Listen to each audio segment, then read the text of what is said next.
Dicho eso, hola a todas y toda esta segunda sesión del taller de gobernanza comunitaria desde el sur, coordinado por acá Felicita Caiguaya Quijuy de la red Yacu Warmi Cuna. Nos acompaña desde el Perú en esta segunda sesión. Mi nombre es Felipe Cárcamo, monitor de este taller, y esta es la segunda y última sesión, lamentablemente, pero todas las preguntas, dudas, consultas, no duden en levantar la mano o escribir por el chat y ahí las vamos releyendo. Así que, dicho eso, le dejo la palabra a Felicita. Bienvenida. Muchísimas gracias. Me comentan si se escucha bien. Por favor, creo que hay algún tema con la señal. Si por ahí se pierde la conexión, me avisan. Todo Como súper. bien le dijo, genial. Como bien le dijo Felipe, mi nombre es Felicita Caiguaya. Yo soy abogada de profesión e integrante de la red Yacuban Micuna. Esta es la segunda fecha del taller. Y bueno, un poco dando cuenta de cómo ha sido este proceso también del taller, pero también da cuenta de cómo ha sido el proceso propio del trabajo de las mujeres que vienen desarrollando proyectos autogestionados en lo que viene a ser el cuidado del agua e infraestructura natural en diferentes departamentos del país, en el Perú. Cuando nosotros hablamos de gobernanza, decíamos en el primer taller, hablamos de relaciones pensadas inicialmente quizás desde el propio Estado, desde las propias instituciones públicas, ¿no es cierto? Pero también es importante traer a este espacio que gobernanza implica también la participación de la colectividad. En este caso específicamente estamos y hemos traído también experiencias de las compañeras que forman parte de esta red. Son más de 60 mujeres lideresas que desarrollan, como decimos, proyectos autogestionados. Hemos traído la experiencia de Cusco, Moquegua, Puno, Arequipa, que si bien es cierto están ubicadas en zonas altoandinas con eh, a diferentes niveles sobre el nivel del mar, pero que tienen, digamos, puntos comunes en cuanto a la gobernanza. Solo a modo de recordatorio, porque quizás alguno de ustedes está sumando recién a este espacio, es importante resaltar que las mujeres están presentes en los territorios y en las comunidades, y el desarrollo de sus actividades en el marco del cuidado, por ejemplo, del agua, infraestructura natural, muchas veces es entendida como una adición al trabajo que vienen desarrollando en temas de cuidados, por ejemplo, al interior del hogar. No obstante, ellas han ido posicionando también sus saberes y expertices en atención al fortalecimiento de capacidades en las cuales han participado y vienen participando. Cuando hablamos de gobernanza, hablamos entonces también de actoras que vienen participando en estos espacios descentralizados y que vienen también alzando la voz frente a la forma en la que se viene gestionando este recurso. Habíamos hecho un recuento bastante rápido sobre el marco normativo, nuestro marco constitucional, cómo es que se reconoce la participación de las comunidades en la gestión del recurso hídrico, su importancia, por ejemplo, en el caso de cómo es que el Tribunal Constitucional también reconoce esto como un derecho fundamental, y la necesidad de hablar incluso ahora de un derecho constitucional de los recursos, ¿no? Es decir, tomar en cuenta que el medio ambiente, el vivir en un medio ambiente sano, adecuado, equilibrado y que genere, digamos, el mantenimiento de estos para nuevas generaciones, constituye ya desde nuestra lectura constitucional un derecho reconocido. Hablábamos también de que a nivel de tratados internacionales, el convenio 169 de la OIT reconoce la participación de la población en cuanto a lo que viene a ser, por ejemplo, los estudios de impacto ambiental que se deben realizar cuando se quieran hacer intervenciones o exploraciones en territorios donde habitan comunidades nativas, campesinas o amazónicas. Entonces, en ese contexto es que nosotros hablamos de gobernanza comunitaria desde el sur, especialmente en la gestión del agua, desde la propia experiencia en los territorios de las mujeres que forman parte de esta red.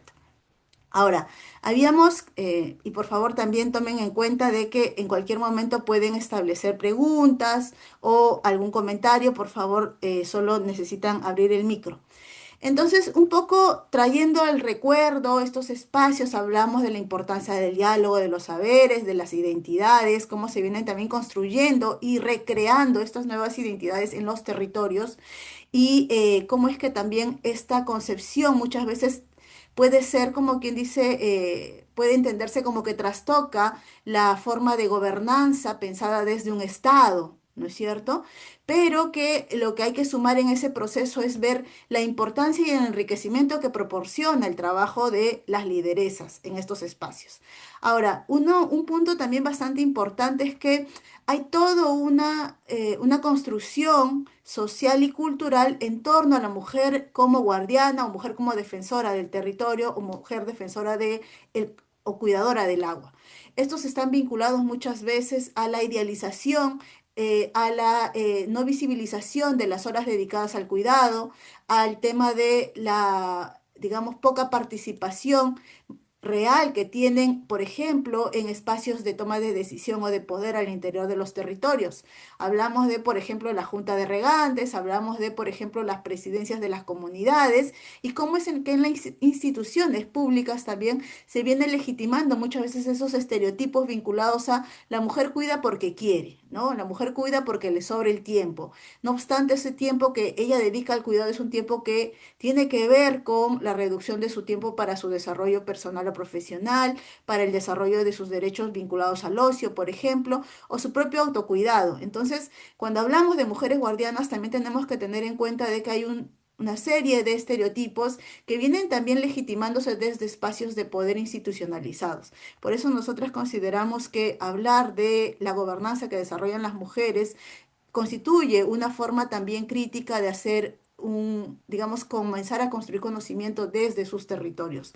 Ahora, una de las cosas que también nosotros íbamos identificando en el anterior, la anterior sesión es que y creo que eso lo vive la región en sí, está vinculado a los retrocesos normativos, vinculados principalmente a cómo es que a través de estos instrumentos se viene deslegitimando el trabajo que vienen haciendo las comunidades a nivel desde ya tiempos históricos en el cuidado del agua y cómo es que se viene bajo la figura de, por ejemplo, ¿no? En nuestro caso tenemos muchas ordenanzas vinculadas al tema de las nuevas edificaciones, el cambio de zonificación, por ejemplo, que lo que tiene como un impacto que no está previsto es cómo se usa y se genera o se trabaja el recurso hídrico en esas situaciones.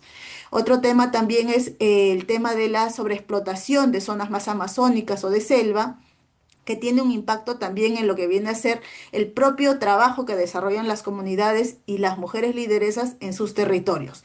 Y eso es algo que ya no es algo nuevo, es algo que estamos observando a nivel de toda la región.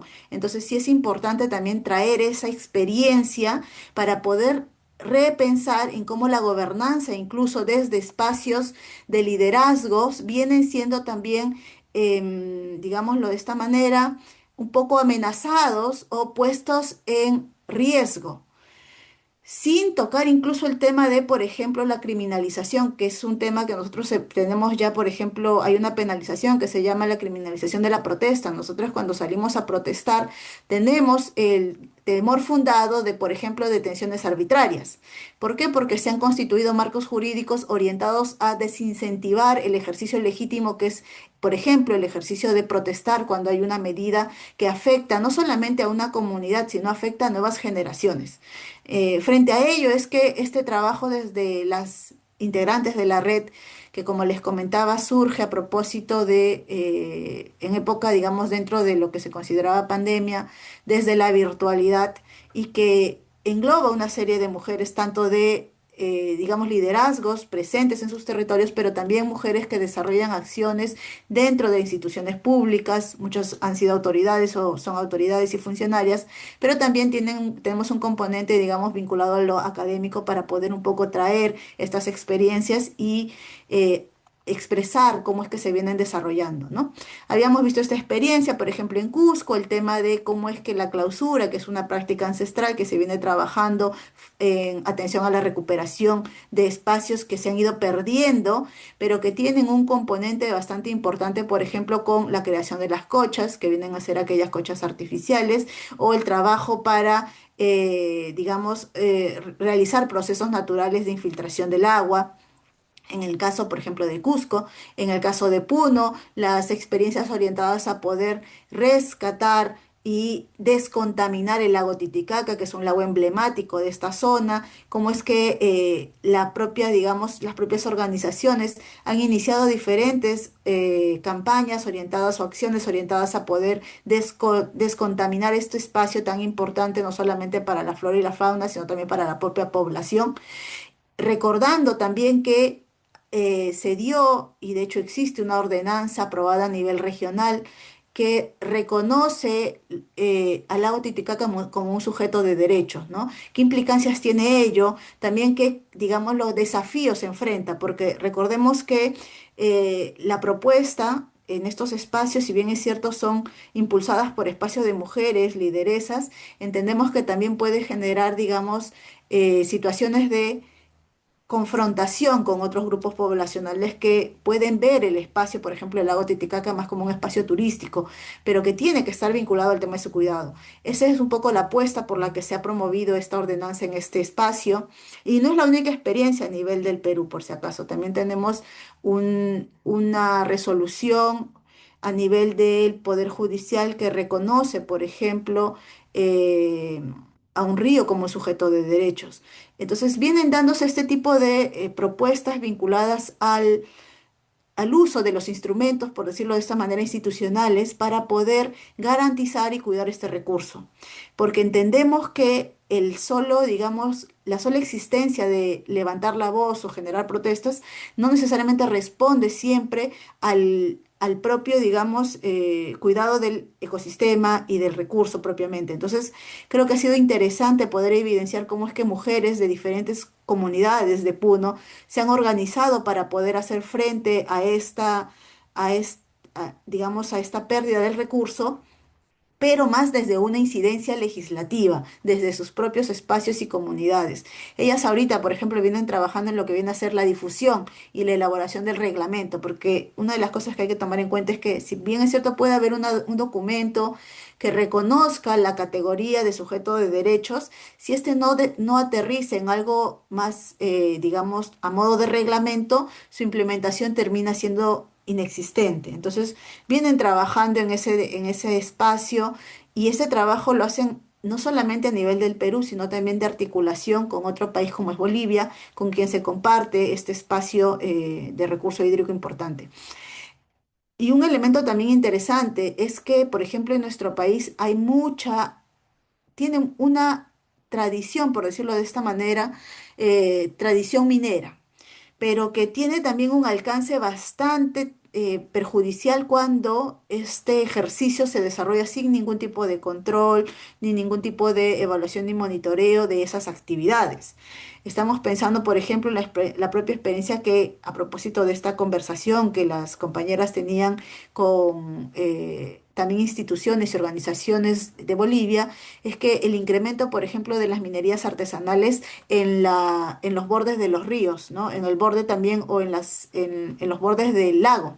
Y cómo es que este impacto, que no termina siendo, digamos, ni gestionado ni correctamente abordado, termina generando una despoblación de la flora y la fauna natural y también genera una situación de, digámoslo de esta manera, impunidad frente a acciones que contaminan y perjudican a toda la comunidad.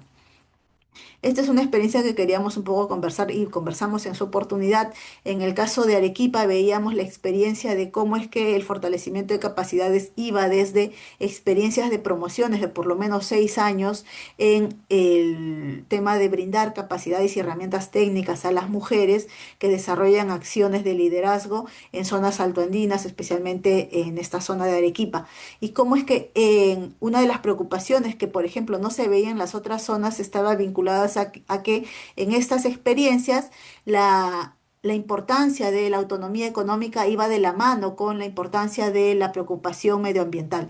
Entonces, una de las, digamos, de las articulaciones fuertes que se veían a través de estos espacios es cómo es que las mujeres, ellas mismas han constituido también organizaciones que buscan de alguna u otra manera impulsar la autonomía económica de ellas y de sus familias, ¿no?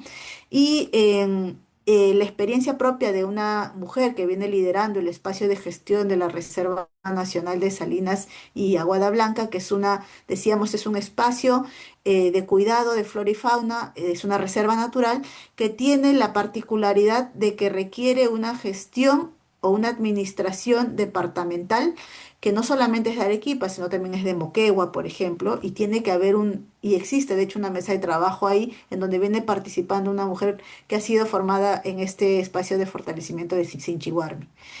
En el caso, por ejemplo, de Moquegua, sí daba más cuenta o se daba más cuenta de cómo es que la experiencia de las mujeres lideresas iban más por el lado de encontrar salidas o soluciones viables al tema de la contaminación de un río bastante conocido, que es el río Corolaque, que que ha tenido años de contaminación por parte de una minera que de hecho hay un proceso que está constitucionalizado ya, que está judicializado, ahorita está en etapa de revisión a nivel de Tribunal Constitucional, pero donde lo interesante que resaltan incluso las mujeres en estos espacios de trabajo es la existencia de una alta polaridad o polarización de de la propia población en atención a la contaminación casi casi versus el ingreso a través del canon minero. Es decir, hay contaminación, pero hay ingreso de canon. Y ese es, digamos, un poco un entrampamiento que no ayuda a digamos, desanudar esta situación porque ya tienen más de 30 años con la experiencia de la contaminación. No, lo que se ha observado es que hay concesiones constantes de la minera y lo que ha hecho es, no ha habido una especie de identificación de los impactos que ha tenido cada una de ellas para la remediación.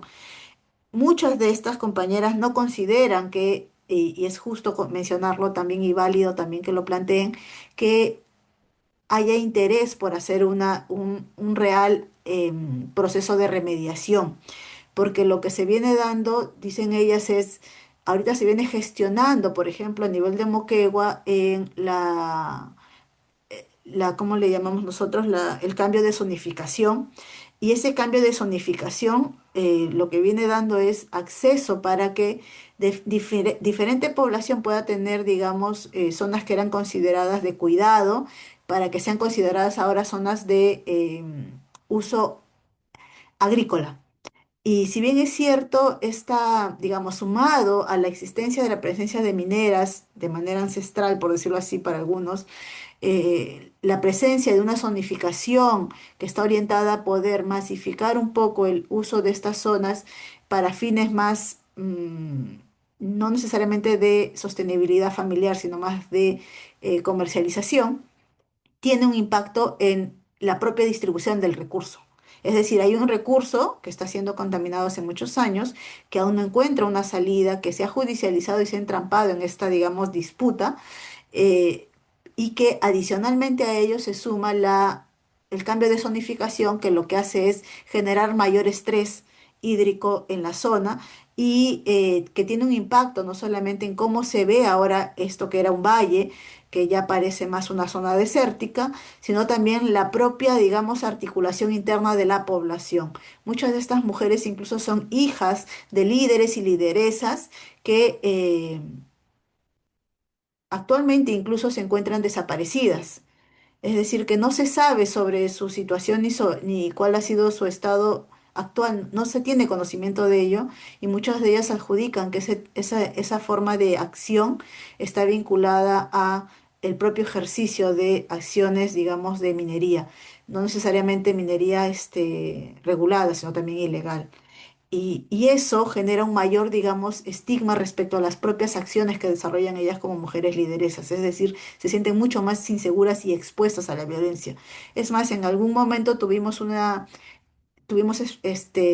entrevistas con ellas. Una de ellas nos comentaba, por ejemplo, de cómo es que para ella el tema de tener hijos no era un hecho real, no estaba ni siquiera en su panorama, porque tenía la experiencia de la desaparición de su madre.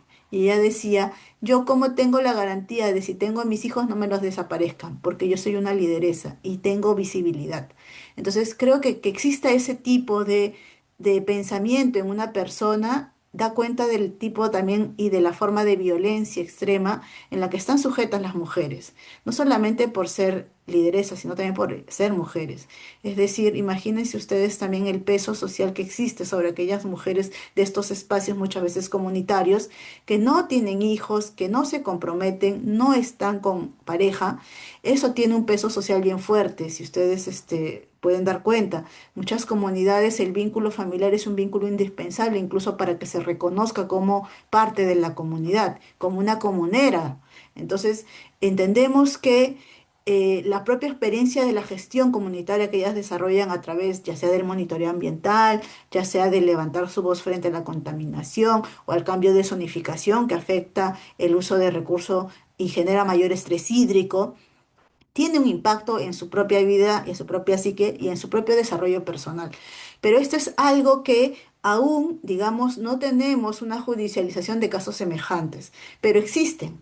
No podemos dejar de decir que esos casos se presentan. Tenemos otra compañera también de la red que forma parte de este espacio que nos comenta también sobre las condiciones sospechosas en la que desapareció su padre, que este, era un líder a nivel de su comunidad y que incluso a la fecha la familia no tiene conocimiento de que fue de él. Una de las cosas que hay que recordar es que el Perú atravesó etapas de un conflicto armado muy fuerte, como aproximadamente 20 años en la década de los 80, pero puede ser eso también, la no identificación de qué es lo que realmente sucedió, puede dar muchas, digamos, especulaciones ciertamente, pero el Estado no ha cumplido con su obligación de dar respuesta a estas mujeres que ahora vienen trabajando en estos espacios con muchos riesgos, cuyos familiares han sido desaparecidos. No sabemos si en este conflicto interno o ha sido, digamos, por acciones más de vínculo privado o por instituciones o acciones vinculadas a espacios ilegales. Entonces, una cosa bastante importante que también hay que recordar es el nivel de violencia al que están sometidas mujeres y hombres de comunidades que desarrollan acciones vinculadas al tema de la gestión de los recursos hídricos.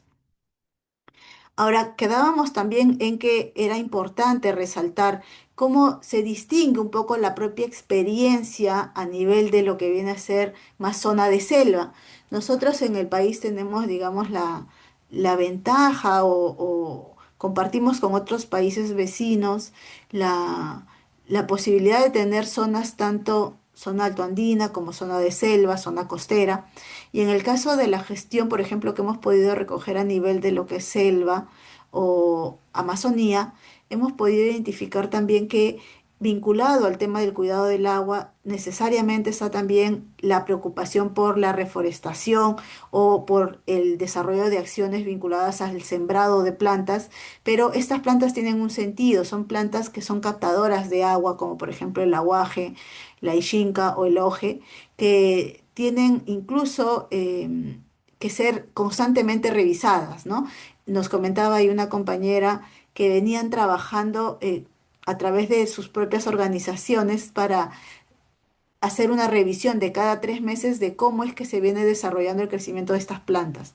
La otra, digamos, la otra experiencia que nos compartían con su propio trabajo a nivel de la comunidad es también el tema de cómo es que la creación de cochas artificiales para la crianza de peces o de lo que se conocen como los caracoles de agua ayuda también a que ellos puedan gestionar sus recursos, pero que sí veían un tema, una situación bastante compleja porque la propia regulación interna frente a esta situación muchas veces será adversa, es decir, hay zonas en la Amazonía en donde consideran que este tipo de crianza sin, por ejemplo, una licencia, no está permitida. Entonces lo que había era una especie de confrontación directa con las propias instituciones del Estado que no reconocen el trabajo y el aporte, no solamente en tiempo, sino también en conocimiento que ellas han tenido que ir acumulando para poder realizar este tipo de acciones. Es decir, para que se dé una cocha artificial no es algo que se haga de la noche a la mañana, hay todo un trabajo respecto a dónde se debe hacer, cuánta profundidad debe tener, a cuántos metros puede estar del río, por ejemplo, ¿no? En qué parte o en qué zonas, por ejemplo, hacer la reforestación del aguaje, de qué manera cuidar de que incluso no se dejen residuos plastificados, ¿no? Y todo eso es un conocimiento que muchas veces para las gobernaciones puede decirse que hay un interés económico en la realización de estas acciones. Y ciertamente hay una apuesta por una autonomía económica que permita a las mujeres que desarrollan estas acciones también proveer de recursos para su familia y su comunidad. Pero en vez de trabajar de manera articulada, hay muchos espacios, digamos, institucionales que lo que hacen es bloquear estos avances y no permiten ni siquiera la instalación de mesas de diálogo para entender estos procesos, porque son procesos, como bien decimos, que no nacen de la noche a la mañana, sino que forman parte de una experiencia de años y también de articulación institucional entre las propias asociaciones que vienen trabajando en estos procesos. Esto es principalmente a nivel de selva. Y, por ejemplo, la propia experiencia que hay sobre las brigadas de monitoreo. Esta experiencia difiere mucho de una brigada, por ejemplo, o de un trabajo de monitoreo a nivel de sierra o altoandina o altiplánica. Porque en este caso, por ejemplo, estamos trabajando en zonas que incluso ellas reconocen y dicen, nosotros trabajamos con ríos. El Amazonas, el río es un río caudaloso que incluso atraviesa varios países y tiene bastantes afluentes, ¿no? Y es en ese proceso que ellas también, en el propio trabajo de la brigada comunitaria que ellas desarrollan, dicen, nosotros hemos podido identificar que así, con capacitaciones y diferentes herramientas que nos han podido proporcionar desde otras instituciones y entre ellas que se han podido formar también, es que, por ejemplo, se supone que la norma establece que debe haber una faja marginal y lo que identifican muchas veces es que para una ampliación de... Para el criado de vacas, por ejemplo, no se respeta esta faja marginal. ¿Qué implica eso? Que en sus brigadas de monitoreo ellas tienen que sensibilizar a la población de las propias comunidades en donde ellas participan para que respeten esta faja marginal y que luego no haya, por ejemplo, problemas con el tema de hasta qué punto también el caudal del propio río que puede crecer no les afecte en el cuidado de sus animales o en la plantación que vienen haciendo. Entonces creo que eso también es algo bastante interesante y desde la propia red podríamos ir observando cómo es que la propia experiencia que ellas vienen desarrollando ha sido experiencias basadas en sus propios conocimientos y en su propia, digamos, el trabajo con cada una de la población, de las personas de su comunidad.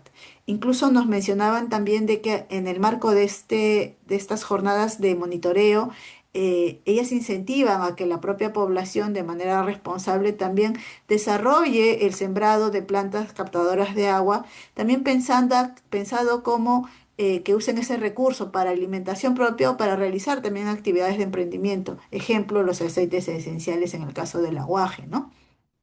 Y así como teníamos la experiencia en el caso de Puno respecto a la declaración de sujeto de derechos al lago Titicaca, aquí lo que tenemos es la declaración del río Marañón como titular de derechos, pero esto brindado a través de un proceso judicial, especialmente desarrollado en el Distrito Judicial de Loreto, y donde se declara como intangibles las cabeceras de cuenca para el desarrollo, digamos, y para poder poner también un límite a veces al avance que pueda haber respecto a estos espacios considerados como que más fértiles, pero sin el cuidado de lo que implica el tema del recurso hídrico propiamente o su manejo de manera sostenible.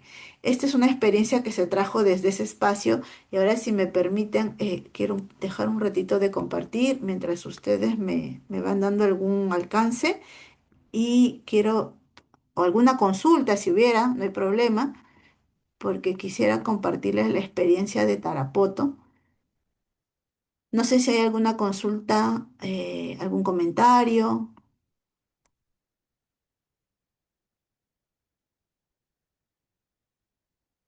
Entiendo que entonces no. Está todo claro, parece. Gracias. En el caso de Tarapoto, sí me faltó poner la lámina ahí, pero por eso es que quería entrar a la presentación que habíamos realizado desde la compañera de la red, que es parte de esta experiencia. En el caso, por ejemplo, de Tarapoto, lo que pudimos acceder es a una experiencia más urbana en el cuidado de ojos de agua. Y bueno, en este caso, por ejemplo, esta experiencia parte de el reconocimiento de tres fuentes hídricas que son el Chilcayo, el Cachillacu y el Aguachayacu, que son eh, ríos, fuentes hídricas en este espacio y que actualmente por el cambio climático, las diferentes, digamos, situaciones climáticas que se atraviesan, vienen resultando insuficiente, más que nada en la época de estiaje, ¿no? Para una población en esta zona de por lo menos 140.000 habitantes.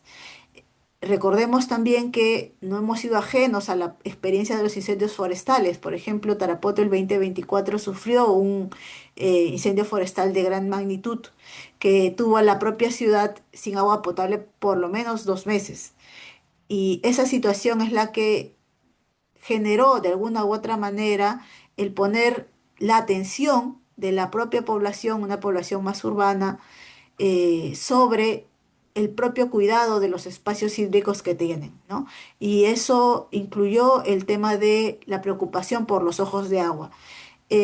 Ojos de agua nosotros los entendemos como, pensémoslo como pozos, ¿no? Que vienen siendo, digamos, donde el agua que se capta es un agua que es ya de agua que está, digamos, en el subsuelo, ¿no? Y una experiencia específicamente fue el ojo de agua de Sachapuquio, que es la que estaba presente en este espacio, en donde nuevamente, cuando hablamos de gobernanza, no podemos dejar de pensar la existencia también de el propio territorio como un territorio que puede estar en disputa, ¿no? Por ejemplo, en esta zona se atravesaba por un conflicto de titularidad en caso de terrenos a nivel municipal y también lo que aquí, por ejemplo, sufrimos mucho tiene que ver con invasiones o ventas de terrenos de manera fraudulenta, ¿no? Lo que nosotros le llamamos tráfico de terrenos, que lo que busca de alguna u otra manera también es amenazar estos espacios o estas fuentes hídricas. Entonces, en ese contexto es que surge este espacio que es propiamente de la experiencia de una compañera que forma parte de una organización también, que lo que viene es trabajando en este departamento de San Martín aproximadamente más de 20 años y que entre digamos, cómo es que ellas desarrollan o han desarrollado el ejercicio de la propia gobernanza de sus territorios. Primero, para ellas ha sido básico el trabajar desde una agricultura sostenible. Han reconocido que eso es una práctica que se desarrolla a nivel del territorio y la han puesto en valor al hacer que esta agricultura se adapte también a las necesidades del cambio climático, pero que tampoco sobreexplote el terreno. Otro elemento importante en esta gestión que ellos han ido trabajando y vienen trabajando es el cuidado de los bosques y la gestión integral de estos recursos. Es decir, no solamente hablan del tema hídrico, sino hablan de todos los ecosistemas que están vinculados, ¿no? Y también desde el ejercicio veíamos esto sí en las diferentes también experiencias del fortalecimiento de capacidades vinculados a los derechos, a la ciudadanía, a la importancia de trabajar desde el enfoque de género y derechos humanos. Esta experiencia propiamente tiene, digamos, como una, digamos, tiene una historicidad bastante particular, ¿no? Y es que nosotros, bueno, en este espacio o este territorio especialmente, se trabajó mucho en lo que vienen a ser los procesos de, llamémoslo de esta manera, urbanización, la conformación de diferentes espacios de urbanización en zonas más amazónicas que se dio en la década de los 80.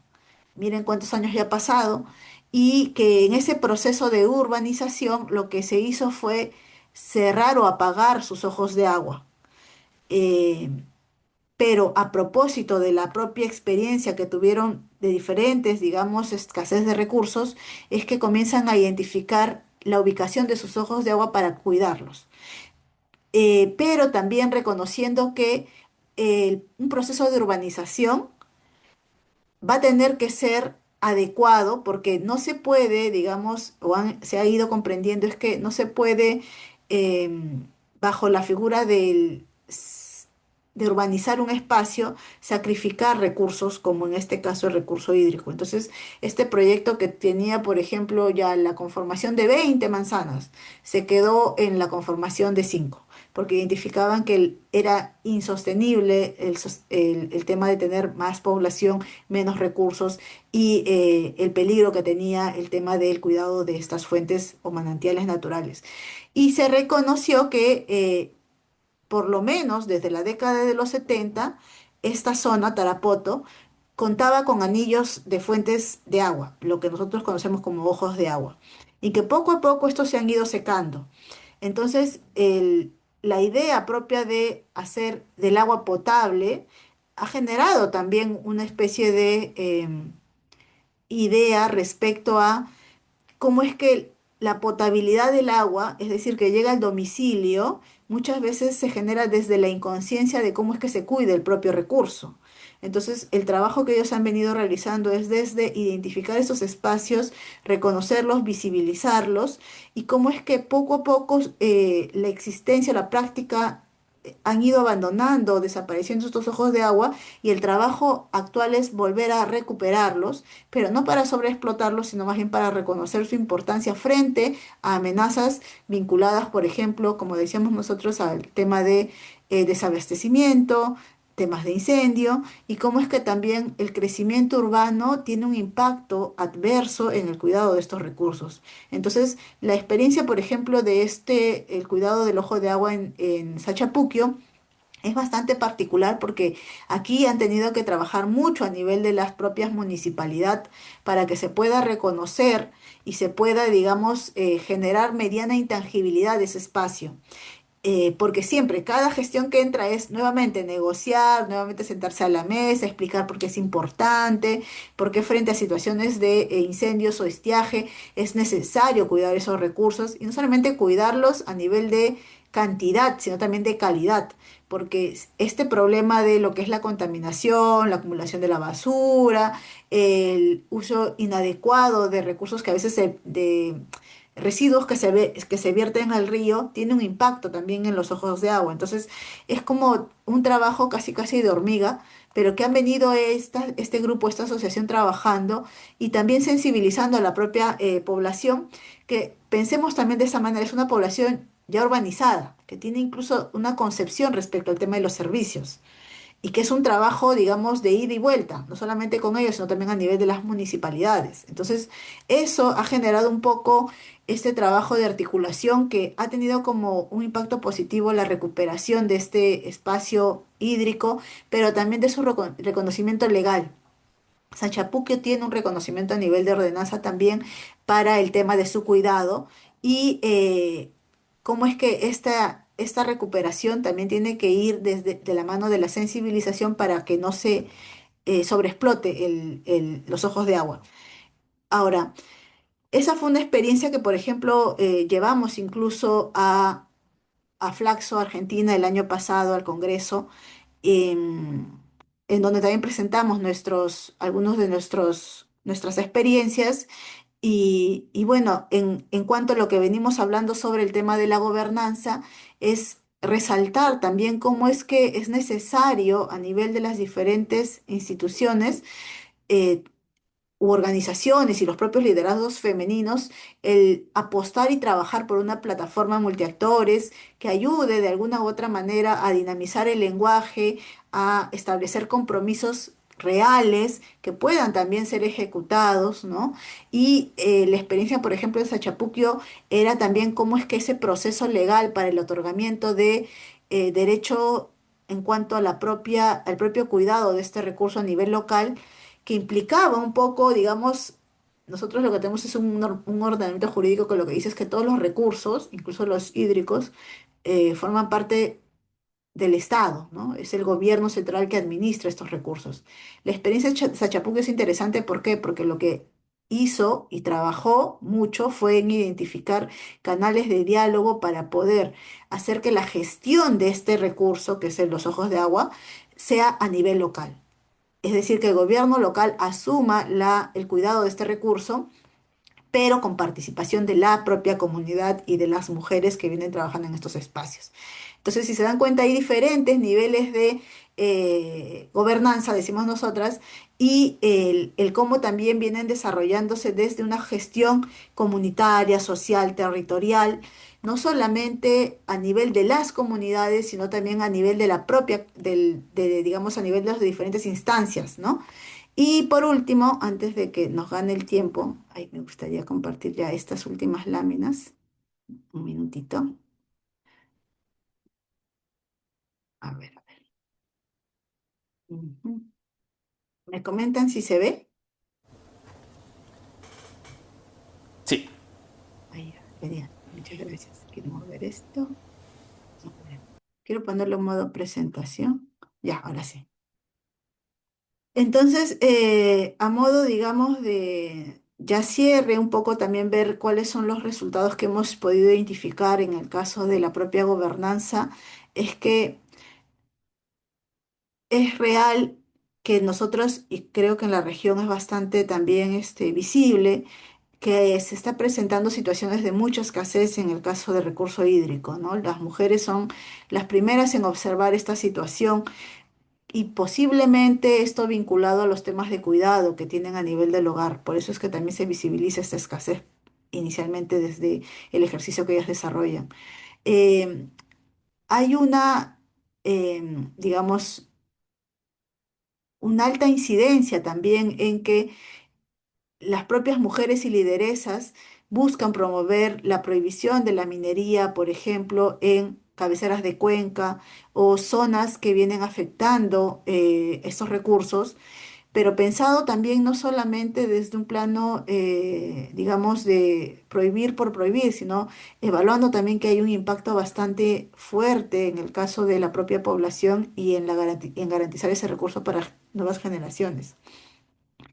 Otra cosa que podemos ir resaltando es que el fortalecimiento de capacidades ha sido y es vital para que ellas puedan seguir ejerciendo sus trabajos desde monitoras, desde lideresas, desde cuidadoras y guardianas de este recurso, porque son conscientes de que el conocimiento y las habilidades que ellas adquieran son las que se ponen en juego cuando se sientan en una mesa a dialogar o exigen el diálogo con las autoridades locales, regionales o nacionales, ¿no?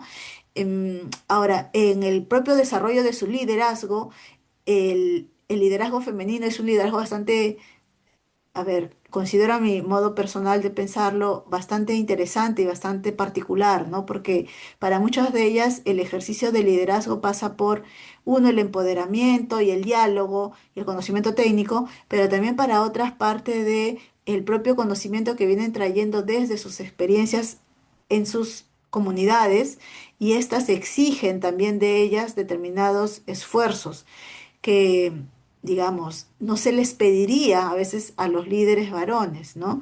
Y con ello no queremos decir que una forma de liderazgo es el de las mujeres y otro de los hombres. No, lo que queremos decir es que muchas veces en el caso de las mujeres y los liderazgos que ellas desarrollan, estos muchas veces están incluso en mayor evaluación o hay una especie de velo de sospecha respecto a cuál es el interés de por qué ella ejerce ese liderazgo.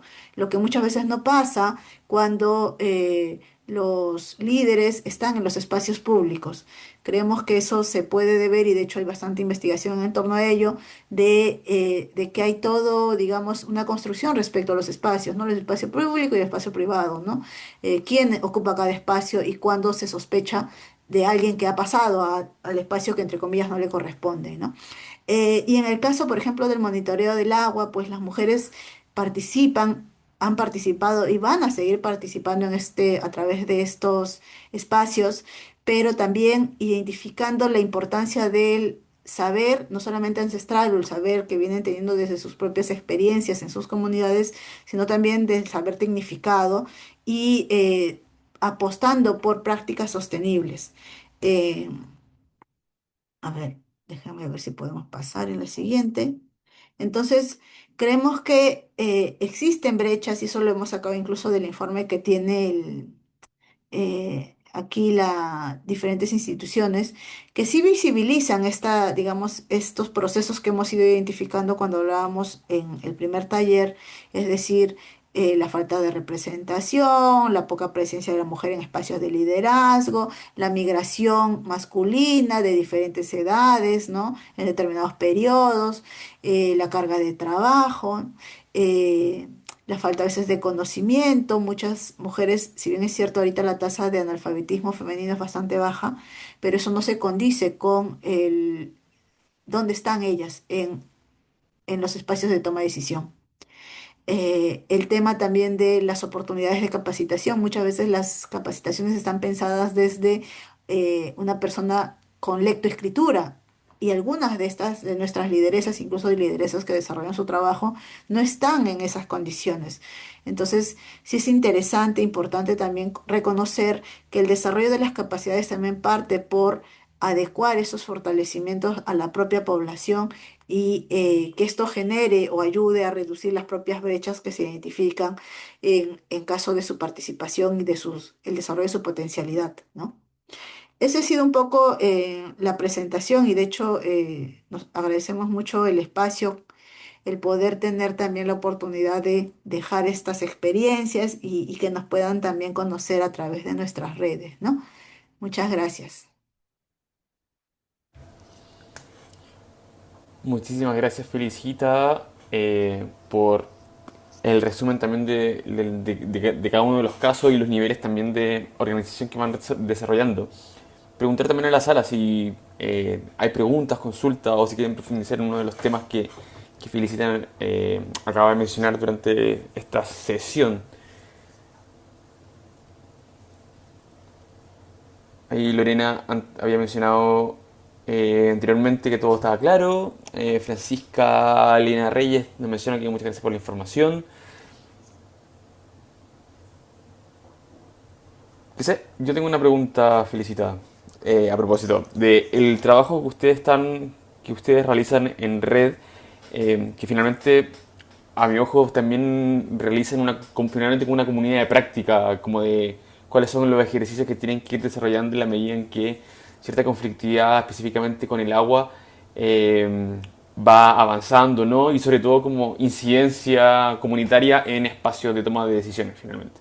Eh, Eso a nivel latinoamericano, como cuáles crees que son como las prácticas, las mejores prácticas que ustedes recomiendan para las comunidades en conflicto o que ven un posible conflicto, cuáles son las que se puedan desarrollar a modo de ejemplo también para el resto de las personas que están acá o que nos van a escuchar posteriormente, como un buen ejemplo de práctica que a ustedes les ha resultado también como un buen ejercicio. Eso. Muchas gracias por la pregunta. Sí, nosotros una de las cosas que hemos podido también mapear como necesarias es la propia articulación a nivel de la región. Es decir, la experiencia que pasamos no es una experiencia única necesariamente. Tiene elementos puntos comunes con otras experiencias. Por ejemplo, nosotros hemos podido por ahí compartir experiencias, en el caso de México, por ejemplo.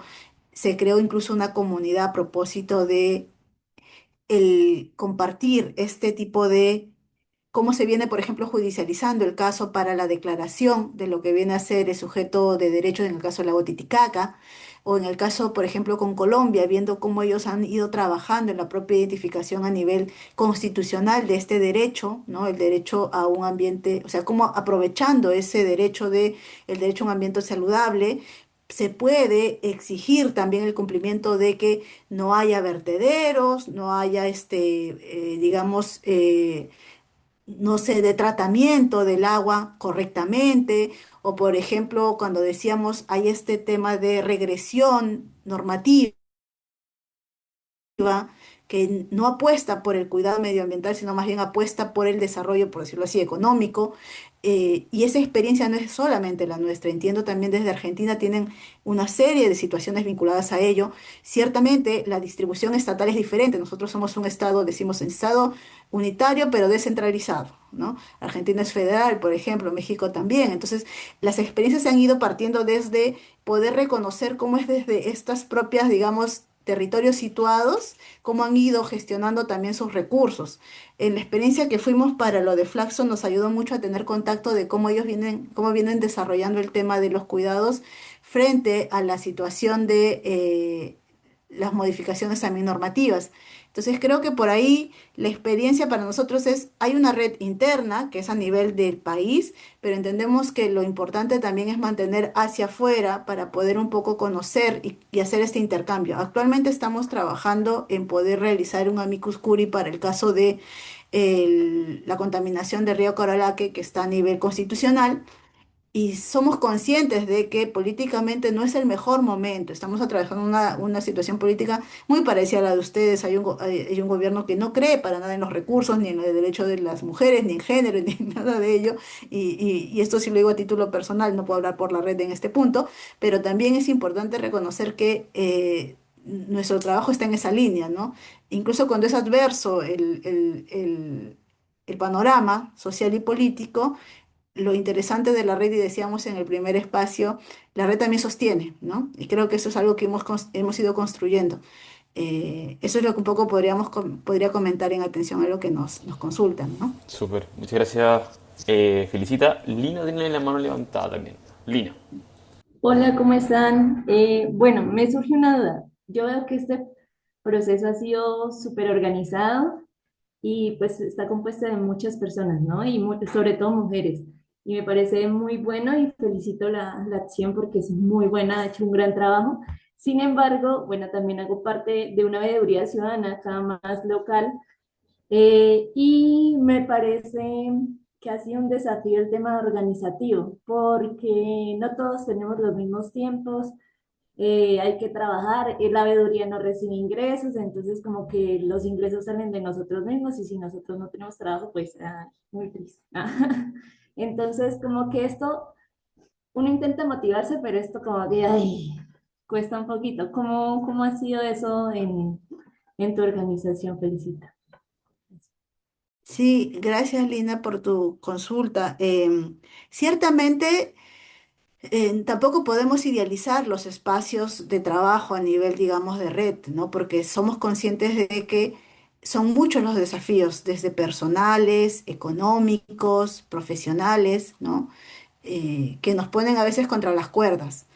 A ver, si en algo funciona, esta experiencia al surgir de manera virtual, creo que ayudó mucho a poder un poco soltar el propio peso que tiene el propio liderazgo, no solamente de mujeres, sino también, por ejemplo, en el caso de hombres, entiendo que los desafíos pueden ser hasta comunes en el tema, por ejemplo, de acciones de persecución, por ejemplo. Pero nuestra situación ha sido que como surgimos en la virtualidad, el mantenernos en ese espacio ha sido importante. Es verdad que ponte, nosotros somos más de 60 integrantes. Justo ahora hemos realizado estamos en un proceso de inducción de las nuevas integrantes, que son aproximadamente 20. Y en este proceso de inducción, que es absolutamente virtual, lo que hemos apostado es en poder también traer a la mesa y traer al espacio estas situaciones de conflictividad, que pueden ser incluso hasta personales, porque nosotros también podemos reconocer que muchas veces estos ejercicios de subordinación, poder, ¿no? Ejercicios también quizás hasta de violencia, lo hemos podido también vivir a nivel interno, no solo en nuestras organizaciones, sino también en nuestra propia experiencia personal. Y creo que eso es algo que ha ayudado a poder un poco hacer gestionable el espacio. Es decir, que nosotras también nos reconozcamos como personas que tenemos limitaciones y que también nos cuesta a veces, eh, digamos, llevar adelante los propios procesos. Porque es agotador, eso nadie a veces lo dice, que ejercer liderazgo es desgastante. Y creo que es importante y valioso que en estos espacios también lo traigamos a la mesa. ¿Y cómo estamos haciendo cuando eso sucede? ¿Qué acciones desarrollamos? A nosotros nos ha ayudado mucho para poder recabar estas experiencias, porque como se dan cuenta, estas experiencias no se recaban necesariamente de manera virtual. Hay que ir al territorio y conocer también la propia experiencia de la lideresa en su espacio, en su comunidad. Y para ello lo que nos ha servido mucho es sí el apoyo de organizaciones aliadas, ¿no? En nuestro país hay organizaciones que nos vienen apoyando en esa línea para poder un poco extraer esa experiencia. Ahora recordemos que también son mujeres, muchas de ellas no necesariamente jóvenes, no somos jóvenes muchas de nosotras, somos personas ya adultas y algunas son adultas mayores. Entonces, cuando también hay una especie de idealización en cuanto a qué edad debes tener para ejercer liderazgos o qué edad debes tener para defender territorios, eso también es algo que tenemos que atravesarlo y lo estamos desarrollando. Entonces, una de las cosas que a nosotras nos ha ayudado y nos sigue ayudando es que hay momentos de silencio en el propio espacio de articulación y que son válidos, porque las compañeras y nosotras mismas sabemos que nos cansamos y nos agotamos. Y cuando ello pasa, nos activamos desde otro espacio. Y creo que eso es lo interesante cuando hablas de red, ¿no? O los movimientos, que hay como, no hay una uniformidad y eso es valioso. Antes se consideraba eso como una desventaja, creo, y de hecho nosotras como red también creemos. Por ejemplo, ahorita estoy activando yo, pero hay compañeras que están activando desde otros espacios. Hay compañeras que trabajan, por ejemplo, el tema de las cochas a nivel de Pucará, en Puno, que activan también desde sus propios territorios y que al traer sus experiencias lo que hacemos es darle voz a lo que vienen desarrollando. Entonces, esa ha sido un poco la experiencia de la red. No es, digamos, posicionar como que es la experiencia única, sino son diversas experiencias, incluso diversas identidades que se van transformando de acuerdo a las propias experiencias que vamos atravesando. Hay muchas compañeras que ahorita están trabajando, por ejemplo, estamos atravesando una situación bien difícil con el tema de violencia sexual en comunidades aguajún, que son comunidades a nivel de la Amazonía, de la selva, en donde hay un desinterés y una impunidad por mantener silenciada este tipo de violencias contra niñas y adolescentes, que incluso vienen sufriendo situaciones de VIH por este tipo de violencia y que las compañeras están activando y están haciendo presente eso y están viniendo incluso a hablar a nivel de los ministerios para hacer presente cómo va ese proceso. Entonces, a veces pareciera que no tiene que ver con el tema del agua, pero nosotros creemos que sí, porque tiene que ver con el tema del cuidado. Y ahí nuevamente podemos estar reproduciendo quizás algunos estereotipos, pero lo que sí somos conscientes es que cuando una de nuestras compañeras está atravesando una situación, nuestro trabajo también va por visibilizar esa situación y denunciarla. Entonces, eso ha sido un poco nuestro proceso. Ahora con el tema del fortalecimiento de capacidades estamos buscando que las compañeras puedan tener también y escuchen la voz de participación a nivel de la región, cómo vienen viendo el tema de los liderazgos en temas de cuidado hídrico. Eso es algo que, por ejemplo, nosotros no hemos tenido, pero que queremos que ellas las tengan, porque sabemos que es un enriquecimiento importante. Y bueno, esa ha sido un poco la experiencia. No vamos a decir que es siempre genial, muchas veces es frustrante y doloroso, pero es parte del aprendizaje. Y una de las cosas que decimos nosotras como lideresas es, muchas cosas hemos pasado, muy difíciles, y todas las hemos superado. Entonces hay que seguir haciéndolo porque algo estamos haciendo bien, ¿no? Eso es un poco lo que podríamos compartir. Muchas gracias. Súper, gracias, Felicita. También hay otra pregunta de Fernanda Palacios. Fernanda. Sí. Hola, buenas tardes. Bueno, gracias Felicita primero por estas dos sesiones.